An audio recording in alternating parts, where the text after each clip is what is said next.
Courtney Eastman is a paranormal investigator and haunted travel blogger, more widely known as the Ghoul Guide.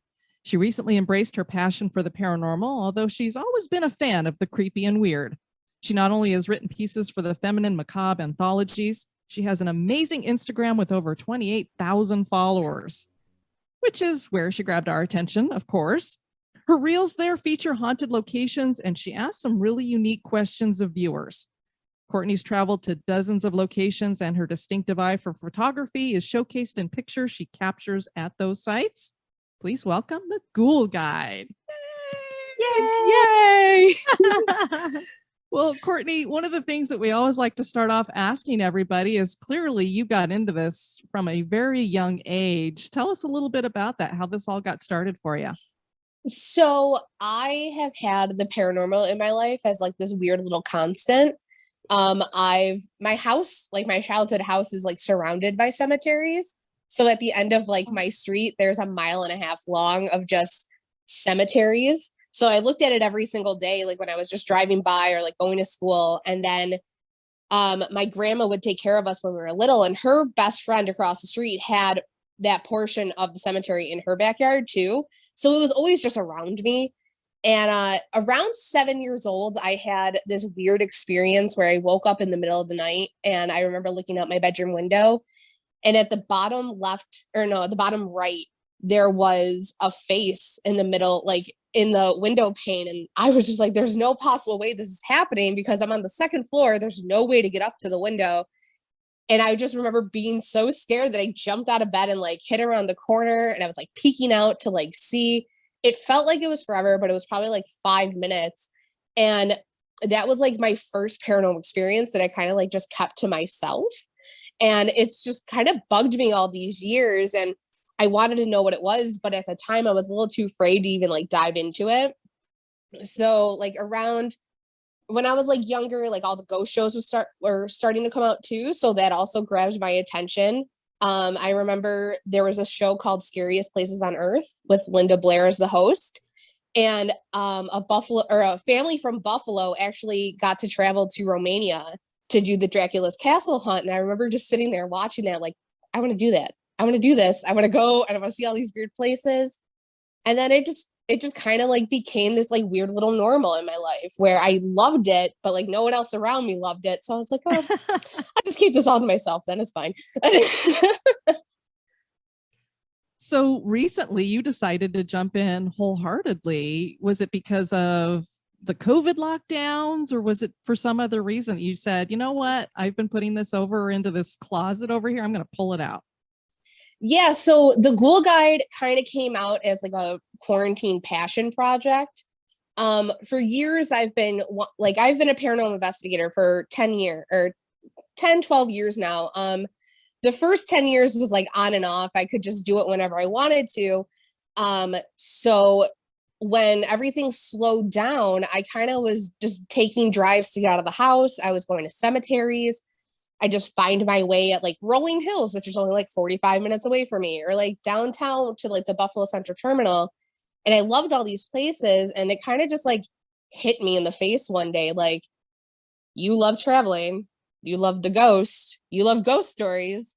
You love Instagram. So just merge them all together. Like, you're staring at your phone anyways. So might as well do something productive with it. And I gave myself this weird little deadline of October 1st. I wanted to be out for spooky season, and I was just going to see what happened. And it's been like almost 2 years now that I've been doing the Ghoul Guide, and it's just been nonstop, and I love every minute of it. That's so awesome. I love that backstory. It's such a passion, and it's so clear, watching you talk about it and your expression and your passion. So something that we always ask everyone, and there's no wrong answer, and obviously we'll never know until we are one, essentially, is what do you think a ghost is? Oh, this is a good question. It could be an array of things. It doesn't have to just be one not thing. Right. It's not like one label. You can have all different kinds of ideas. We just want to know what your thoughts are. I personally like to think as ghosts of being the past. Like whenever I hear ghosts, like that's the first thing that pops in my head. So I like to say like it's the ghost of like what we once had. So just like everything forgotten. It's everything forgotten and like just kind of just like thrown by the wayside, and it's still there. It's still in the back of your mind, but like you're not seeing it full frontal, I guess you can say. But yeah, I guess it's kind of like that. If it wants to make itself like an actual spirit, like if it wants to make itself known, it's going to find a way to make itself known. What's interesting about you is, most paranormal investigators, the holy grail is actually seeing a spirit. And wow, you've already taken care of that as a kid. Yeah. But I know looking at some of your Instagram posts and stuff, you've talked about seeing shadow figures and things like that. Can you describe what it's like to see a shadow figure? And do you find them to be scary, not so scary? What's your thoughts on that? So I personally love shadow figures. I've always been drawn to them. I just think they're the coolest thing, but yet they're the most like weird and kind of like the most scariest thing to some people, because you can see the shadow. Like, I've seen one where they're kind of like gray, translucent. I guess you can call it a full body apparition, but I always like to refer to it as a shadow because I didn't know what it was. So I kind of like, you can kind of see them from like I like a gray translucent to like darker than dark. Like I've seen some where I've been kind of just like in the pitch black in the middle of the woods, like in an abandoned TB sanitarium.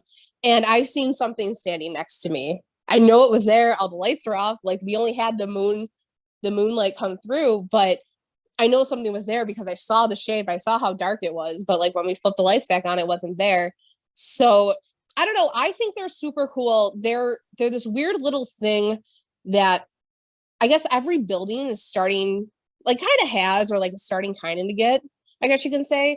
I got really into them when I went to Rolling Hills Asylum because they have a whole hallway called Shadow Hallway. And the whole thing is what you do is like, you kind of sit down, you turn all the lights off and you let your eyes adjust and you keep looking down this long hallway and you just see them walk back and forth. They'll poke their head out. They'll do anything. And I feel like that's like one of like the first things that I've seen besides like the shadow or like the figure in my window. I feel like when I went on to an investigation, a shadow is like one of the first things I was like, holy crap, I see that. Like that's real. Like, oh my God. So I think that's why I'm so drawn to them. But then I'm just seeing them out of the corner of my eyes at some places. I've seen them on tours. So I don't know. I just think they're just really cool. They're really neat. They're always going to be a mystery to me because I'll never exactly know what it is. But yeah. I love that. And actually, I had a very similar experience. I had a few experiences prior, but one of my first experiences that I know for certain was an entity was actually at my McPike Mansion, which Ooh. I realized that I'm looking at your Instagram that you had been there. And when you say, you can see them, it's blacker than black. I know a lot of people don't believe it because they haven't experienced it. Mm-hmm. But I had Mr. Henry, he crossed in front of me. He came back. He got down on my level because I was sitting in a chair and he was like looking at me. And I was shocked that I wasn't fearful. I just felt very intrigued and comfortable and excited. Yeah. I remember when I went to Waverly Hills for the first time, last spring, I was on the fourth floor and I was looking down and I was seeing one walk towards me. And like in that moment, I was just standing still and I wasn't scared. I was just like, holy crap, this is happening. Like, like it's walking towards me. And then like one of my friends at the time, she poked her head out of the room that I was standing next to and she scared the crap out of me. But then I just turned her head and I was like, look. And she like grabbed onto my arm. She's like, holy crap. And then like we were both seeing this, but our friends came down the staircase and that took our attention away. And by the time we looked, it was gone. So like, yeah, I don't know. But like you said, like I wasn't afraid. I wasn't like terrified. It was just like, what is that? Like, what is going on right now? But what's so cool about that is you had a shared experience. She saw it too. You know, you might have gotten distracted and looked away and then came back and it was gone, but you were able to share that with somebody. And unfortunately, in my situation, I don't think anybody else saw it, but that is amazing because that lends so much credence to the situation. Yeah.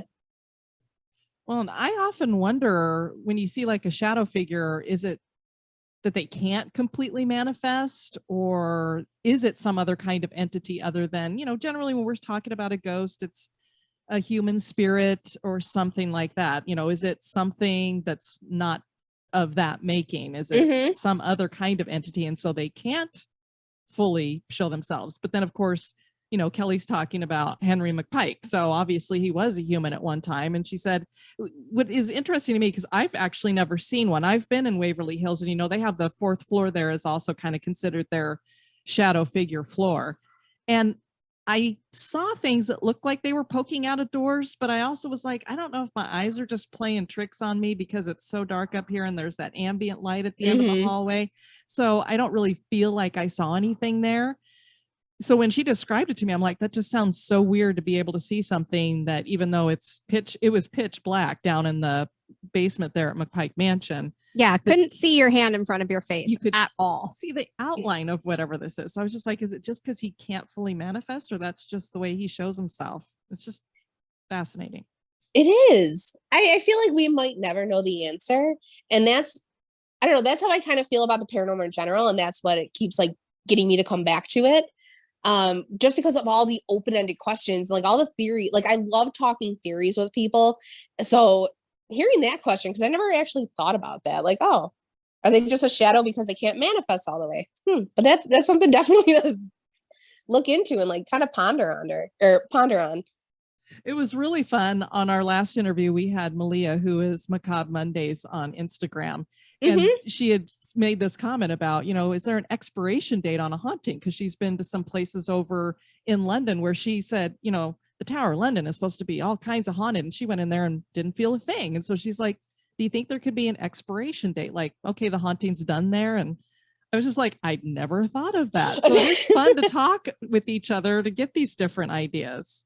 Yeah, I think that's a really interesting theory because we don't, in general, have any reports of having contact from someone who's like of the era of Britney Spears or something like that. We always go back to that. It's like, it's Britney, Yep. but we don't have that. I mean, it's generally from an era so far bygone that it's really curious to wonder if there is an expiration on it. And so, I mean, I guess we'll never really know until we're there or until we get old enough and maybe Britney or somebody like Britney comes back, or Parachute Pants, or I don't know. Love it.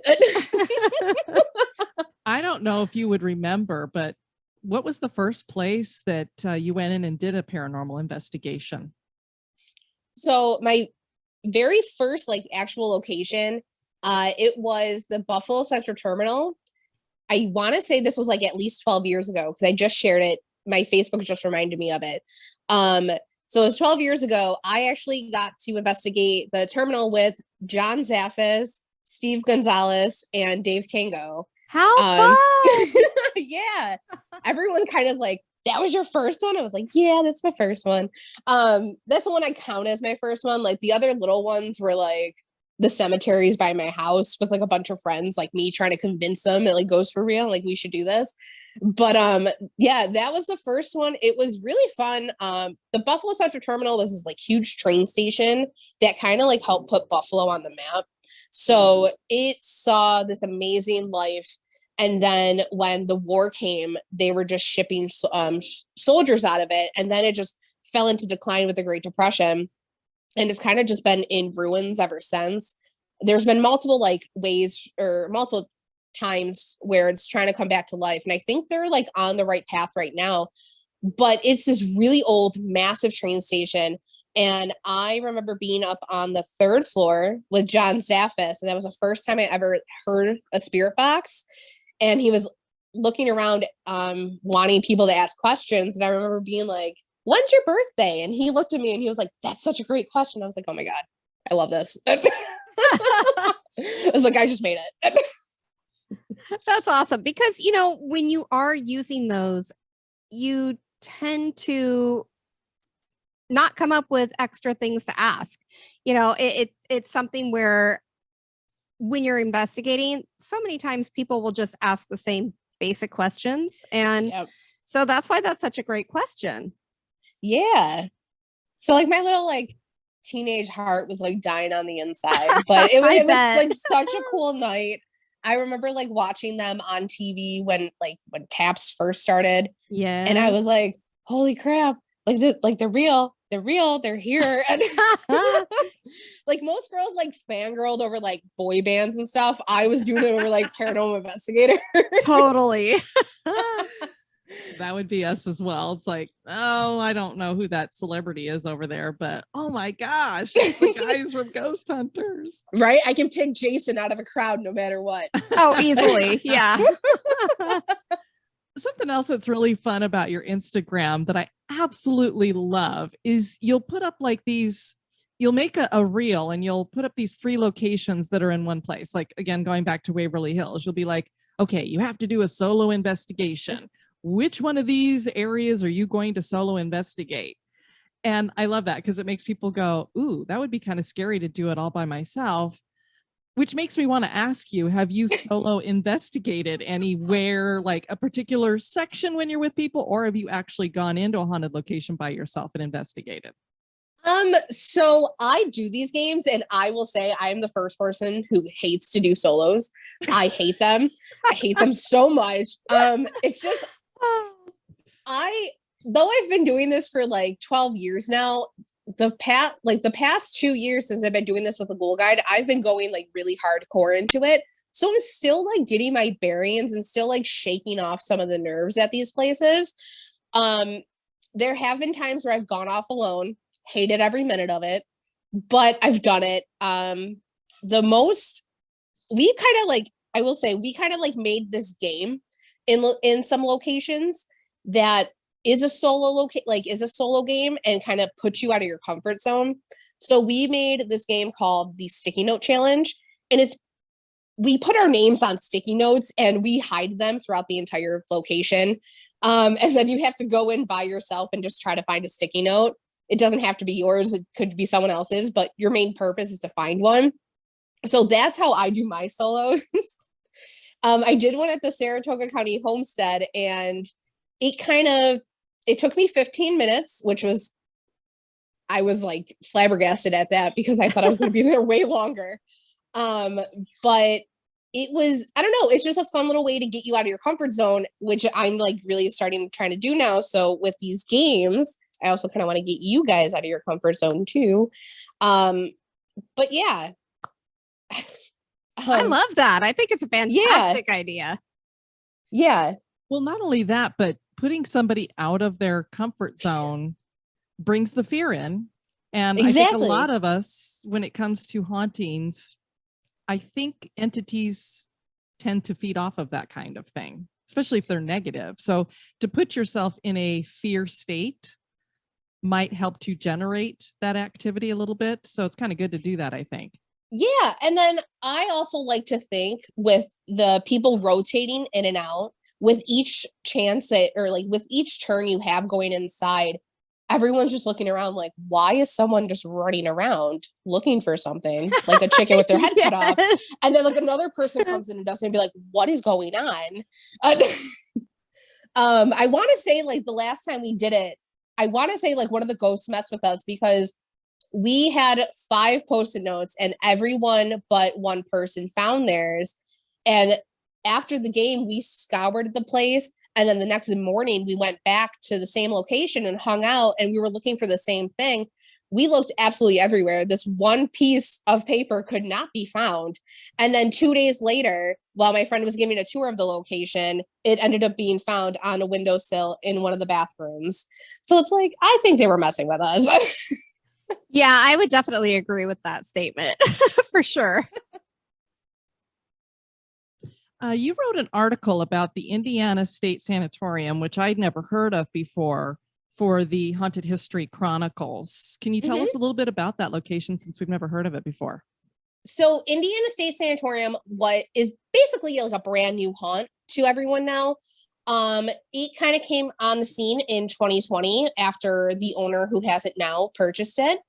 So back in the day, it was the first sanatorium for Indiana State, I want to believe. It was like for that county. It took care of all this TB patients. It was massive. It was basically like another complex where they came and, they lived on site. So they had like goats and chickens and stuff. So it was its own little compound.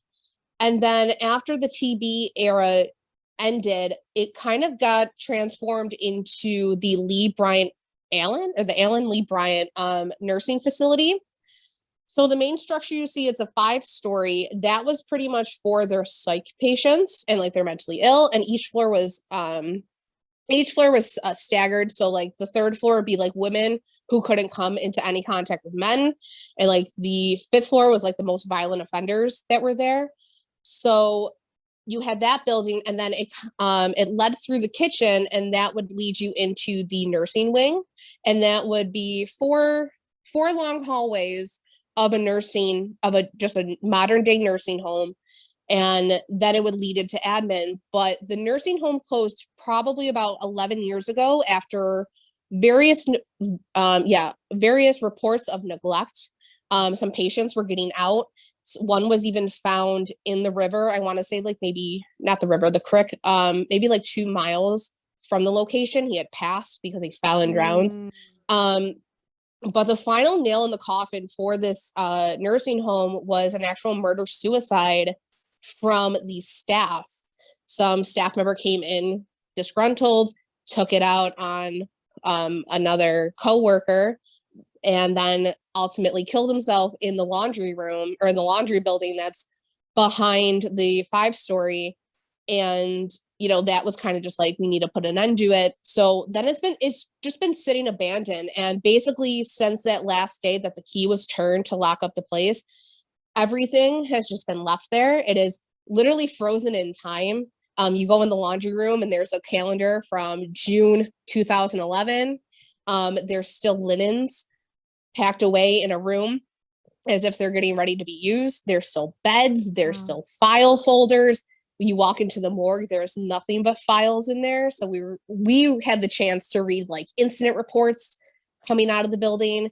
We were seeing personal belongings from the actual patients. So it really was as if it was just frozen in time and just left to the elements. It's amazing that it's not as vandalized as it could have been, but it's a great place. Definitely terrifying. I spent a weekend there last August. We spent about 3 days out there. And from the minute we got on the property to the minute we left, we were just getting messed with pretty much. It was about a 9-hour drive for me. So I didn't get to the property until like midnight on that first night. And we kind of explored and investigated from midnight to 3 a.m. And we were talking, but I think I went to bed maybe around 4. So from 4 to 6 in the morning, I was trying to sleep in the back building, which is on the ruins of what the children's wing used to be. And the entire 2 hours I was trying to sleep before the sun came up, all I kept hearing were knocks in my room. And then it felt like every time I was just about to fall asleep, my sleeping bag would get like tugged off the bed. And I was like, are you kidding me? Like, I know this is a sleeping bag, but it shouldn't be falling off the bed. And every time I looked, it wouldn't be anywhere near it, near the side of the bed. And I was like, what is happening? We were like, my friend heard a cough at one point, and the person who like helped runs the place, she ultimately told us that it was for the children's wing. And so we're like, oh, cool. But a lot of people even in the same area that I slept in, they had the same reports of getting messed with while they were sleeping. Even like hearing talking or like coughing like they would back in the TV days. But yeah, that's just like the gist of it. No, go ahead. I was just going to say, it sounds like the kiddos were trying to get your attention.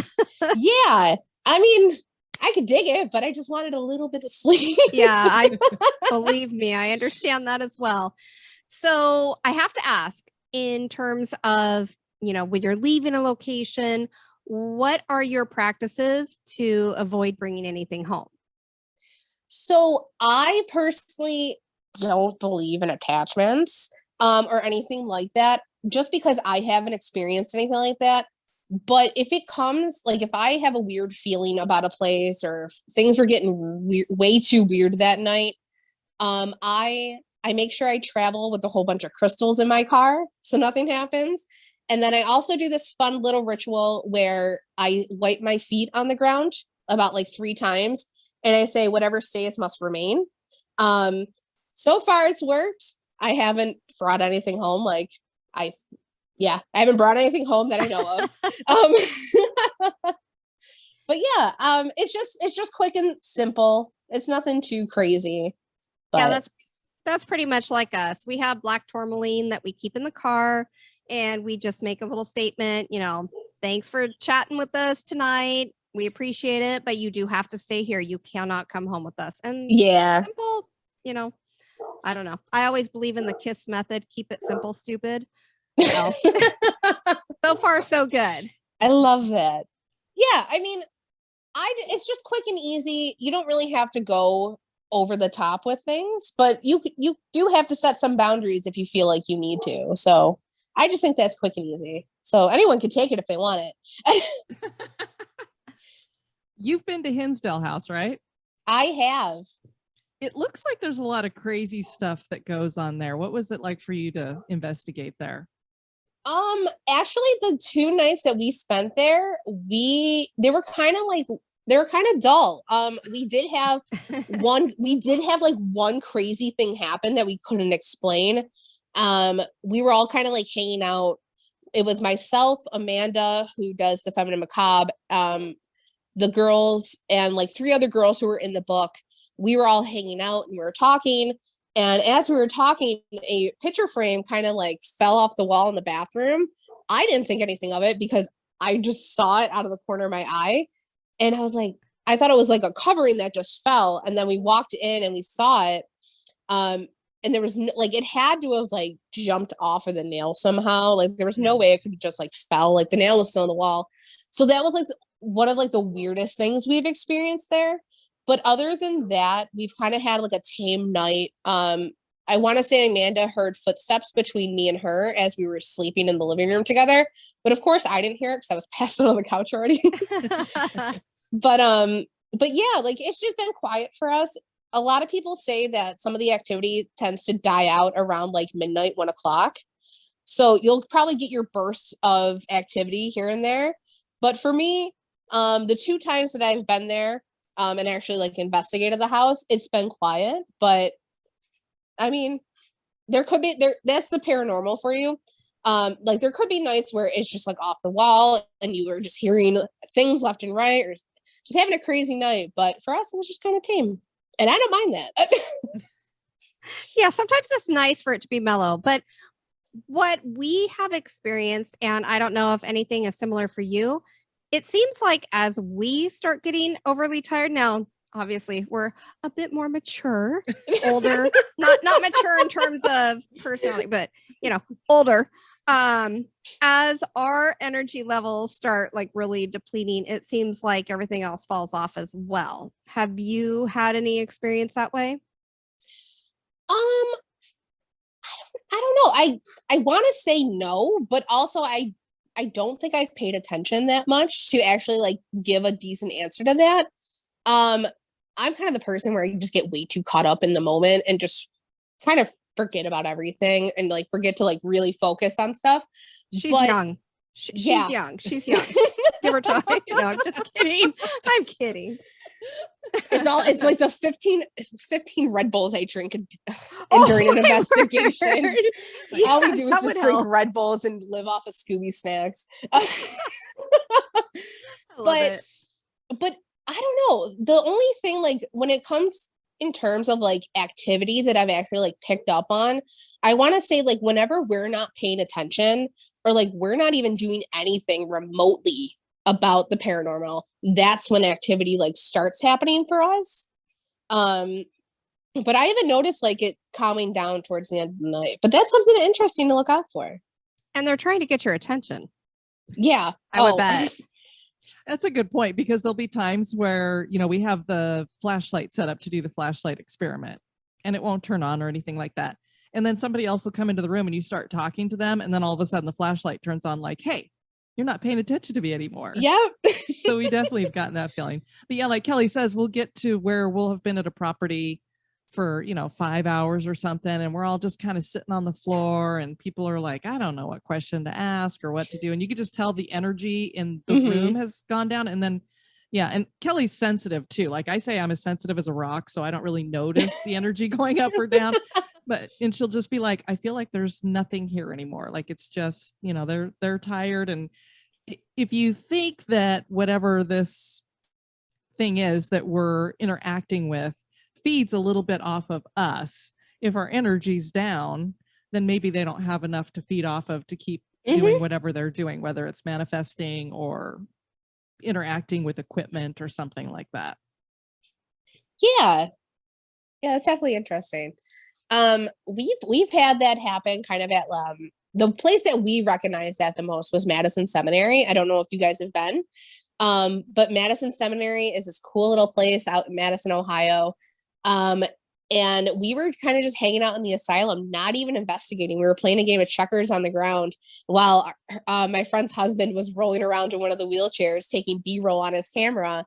And that's when we caught a voice on one of the videos he took. He didn't even hear it at the time, but he played it back and we all turned around. We're like, what was that? So we heard that. And then as we were playing checkers, down the hall, you would hear like rappings and like knocking on the walls and stuff. So we're like, you guys want our attention? Like you have it. And like we did our DR session and we got some like crazy responses on that. But yeah, I don't know. There's just something about them wanting our attention. They're like, you guys are here. Here we are. And I was like, no, we'll just play checkers instead. It's cool. Yeah, exactly. I can definitely see that, in the afterlife that they're kind of looking at you saying, why are they playing checkers? Why are they not asking us questions? Like, what is this situation? Kind of like when you do the sticky note challenge or game. Definitely. I can see that happening. I did want to ask you, do you have a favorite location that you photographed? Oh, I have a few. It's so hard to just kind of like narrow it down to one, but I would say my favorite one to like photograph would probably be the Saratoga County Homestead, which is a TB hospital out in the Adirondack Mountains. It's featured on Destination Fear. It's kind of the place that I've started to call home over the past year. It's just this phenomenal shell of itself. And it's been sitting abandoned more than it's been in operation. And it's kind of just completely destroyed, but there's still so much charm left in it. And there's still like little hints of the past still lingered within it. So it really just takes someone to kind of just like appreciate it and appreciate all its little gems. But that's probably like one of my favorite ones to photograph, between the graffiti that's all over the walls or the massive staircase that's still holding up after all these years and the really long hallways. It's just one of my favorites. I love that. And it is all about the appreciation, for these old buildings and everything that's gone on in them, having that eye and having that appreciation. Yeah. I don't know, of course, all the places that you've been in. Do you mostly just stick to places that have been investigated a lot? Have you been to some that haven't had a whole lot of investigating going on? And then based on whatever your answer is there, do you find if you've gone into places that have had less investigating going on, more activity there as opposed to something that has had so many people and it's just like saturated? This is a good one. I kind of have a mixture of both. I've kind of been going to a lot of the bucket list locations that I've always wanted to go to and the ones that are kind of featured on TV. And then I've also gone to ones that, are slowly starting to become into the paranormal scene, like the Indiana State Sanatorium or like Greene County Poor Farm. I kind of, if I had to choose between both of them, I kind of like the ones that, haven't had a lot of people in there, because we kind of run with this little theory that, what if we're the ghosts? This is going to be this weird little rabbit hole, but you got to stick with me for a second. Go there. Yeah, but please do. What if we're the ghosts? Like, what if, the person in white or, the shadow figure was just us in some weird time frame from when we visited there, and now like we're just seeing that. The perfect example I have of this is us from last summer at the Indiana State Sanatorium. So there was about 7 of us on these steps, and there is 2 ways to get into the room, and those are the only 2 ways to leave, if besides if you go out the front door. And we were all sitting up on these steps, and coming from the one door, it looked like 2 people were walking in with a flashlight, and you could see the lights on the wall, you could see them moving, and I made the joke like, here comes the light, and then they kind of like went across the wall, and we never saw them again. We were expecting people to walk in, but no one walked in, and we all kind of just sat there and looked at each other like, did that just happen? And two people just got up and ran. They checked everything. They checked down the hallway. They checked in the other rooms. There was no way that these lights could have just appeared. And me and my friend Steve, we were talking to each other, and it's like, well, what if that was me and Addie from 2 nights ago when we got stuck in that same doorway because of the bats? So like, what if everyone on the steps saw that glimpse of a moment of me and Addie getting stuck at the door frame? So going back to your question, I kind of like the places that are under investigated because you don't really have that theory playing in, if that is the case, if I'm making sense. No, you totally are. Okay. So yeah, like you don't want a place to like Waverly Hills. Waverly Hills is always going to be a great place.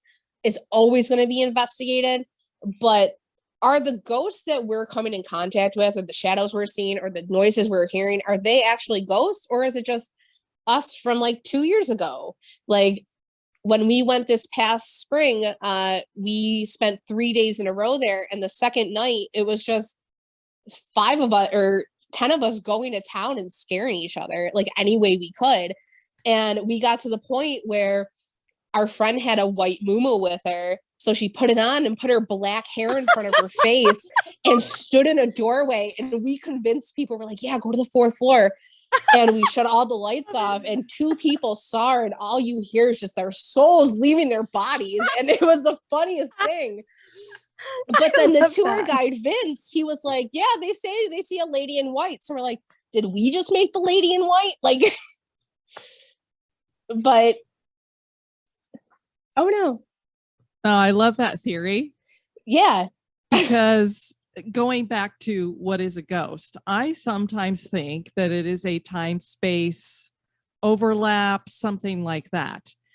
And I always kind of said, oh, well, maybe, it's that ghost in the Victorian dress that's seeing us in our t-shirt and jeans. And we're seeing each other in each other's time frame, but neither one of us is dead. But now this is a really interesting theory that you've come up with here, because what if it's not that Victorian ghost? It's, like you said, us there. And this goes back to, we had Jim Harold on, and he had told a story of one of the listeners had shared on the campfire. And I think it was something along the lines of, he saw this little boy later on in life, and as a boy, he remembered seeing this spirit like in the kitchen of the house or something like that. And when he thought back on it, he's like, wait a minute, when I was a boy, I was seeing myself as an adult. And now that I'm an adult, I'm seeing myself as a boy. And it's that same moment in time that there was like this space-time thing that happened, which is so bizarre. That's so weird. But it feeds into what you're saying, only you're not even talking about, 20-year time frame. You're talking just a couple years. So, I mean, there's a possibility. A couple days. Yeah. Yeah. And I've always thought about the theory that you brought up about, like, we joke about this sometimes, like when we're walking through like the buildings on investigations, like what if it's not nighttime for them? And what if it's like during the day and we're interrupting everything? Like, I can only imagine them on this like other side of like this time realm being like, who are these people with the book bags dressed on all black and yelling at us? Like, I don't. So, Most definitely. Yeah. And on that note, I'm sorry to interrupt. I just wanted to ask, so in that same kind of line of thinking, what do you think about tulpas? Oh, I mean, that technically For busy places like Yeah. Waverly and stuff like that, places that have been investigated a lot. Yeah, we sometimes wonder if it's not necessarily a ghost of somebody Yeah, who has it's been there before. It's Mhm. because so many people have been there, they've created something. Yeah. Right. Yeah, Everybody I thinking can- about it, concentrating on it, and then just manifesting it. Yes, and that can be said with Waverly for not only this little boy Timmy who's there, but also the creeper or whatever shadow figure is called, the creeper. Could there have been a Timmy there, and is he trying to talk to anyone? Absolutely. But I've known about the story of Timmy for like the past 20 years now, ever since I was like 8. So if I've known it for 20 years and people have been going in and out of that building almost every single day for the past 20 years, trying to talk to Timmy or trying to talk to, the nurse in 502 that ultimately had an accident and hung herself, or so be it, whatever the legend may be, because there's so many different options to it. Who's to say that, we didn't just manifest this by just our thoughts and, our constant questions and all the energy we're putting into this space, trying to get something to work and trying to get something, to come from it, to be like, oh, hey, like we actually did talk to Timmy while we're there. Or, hey, we actually reached out to Sarah. So I feel like some of like the bigger ones could have those there. But I don't know. I feel like any location could have them, but I want to say like the major ones could possibly have them, and you just have to watch for them. Something that I really appreciate about you, Courtney, is the fact that you value the history of places. Like you had just mentioned the Greene County Poor Farm, and that made me think about, I think you have a post up on Instagram where you were in the middle of investigating, and then you were like, oh, somebody said, hey, you want to come see some of these original documents from the Poor Farm? And you're like, oh yeah. So I was like, that's really cool. Well, thank you. Growing up, I always loved history. Like to the point where I was like, yeah, I'm going to be a history teacher. And that just never happened. And that's okay. But I really loved the dark and forgotten and the weird history that no one wants to talk about. And especially poor farms. Like these places were some of like the worst of worst places. Yeah. And they house people that A, shouldn't have been there, and B, just didn't need to be there. Like people, when I saw these records, I want to say his name was Andy. I'm actually seeing him tomorrow. He was like, hey, does anyone want to see records? I threw my book bag down so fast. I was like, yeah, let's go. I didn't even wait for anyone to like see if anyone wanted to come with us. I was just so excited about going. And he was showing me all the ledgers, and like someone was in there just because they were pregnant. Someone was in there just because they didn't want them in their family anymore. Like it was heartbreaking to see. And then to even like read some of the articles and even the letter that was sent to the newspaper from one of the inmates to help get the place shut down. That I just treasured it so much because I never expected to see that. I knew that history was there, but for it to present itself and for, someone else to appreciate and, keep the stories going. I don't know. I think that's just what my mission for this is. Kind of just be that other little person to help keep the stories going so no one else is forgotten. Yeah, we definitely love that. We feel the same. You've been to Whitechapel. Yes. I mean, how is that? I can't imagine being in a plane for that long, but that would be one of the places that I would want to check out too. And it looked like such a cool museum that you went through. So yeah, that actually was a spur of the moment thing, not Whitechapel, just going there, going to the museum. So about, I want to say like 2018 into 2019, I jumped on just a random trip, through like this college group. And it was basically just, I spent a few days in Dublin, and then I spent New Year's Eve and a few days after in London. And we had a free day, and we were supposed to go see the Tower of London, but we didn't get there in time. So we were looking at other things to do. And just right down the street from the Tower of London, probably about like 5 minutes, was the Jack the Ripper Museum. And I was so on board with it. I was like dragging people there. I was like, we need to do this immediately. And it's this really cool house. It looks like a house, and it's an interactive museum. And you have to start on the bottom and kind of like work your way up. And the bottom is like the morgue area.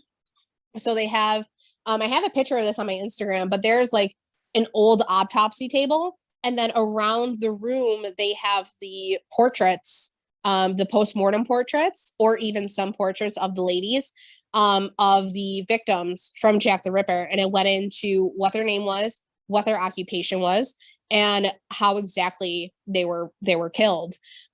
So that was really cool. And then as you move up to the museum, you start going through like who it could have been, like the entire story. At one point, we were playing dress up in like the library, like we had like the capes on and everything. And they had like actual notes from Jack the Ripper there, and they kind of had like everything laid out. So if anyone ever finds their way into London and Whitechapel, I highly recommend it. Was one of the funnest afternoons I've had. Definitely one of the highlights of that trip. Oh, that's so cool. Well, Courtney, we want to thank you for joining us. This has been amazing. Can you tell the listeners a little bit more about where they can find out more about you? Of course. Thank you for having me. But if anyone wants to find out more about me, you can go on Instagram, Twitter, TikTok, and Facebook. I'm all under the Ghoul Guide. So you don't really have to look hard. But I'm also going to be hanging out at, Crescent Sanatorium coming up soon. I got a few things in the work with them, and I'll be bouncing around at different haunts. So if you ever see me out at a location, come hang out. Very cool. That's awesome. Well, thanks again for joining us. Thank you We so certainly much. appreciate you. Thank you.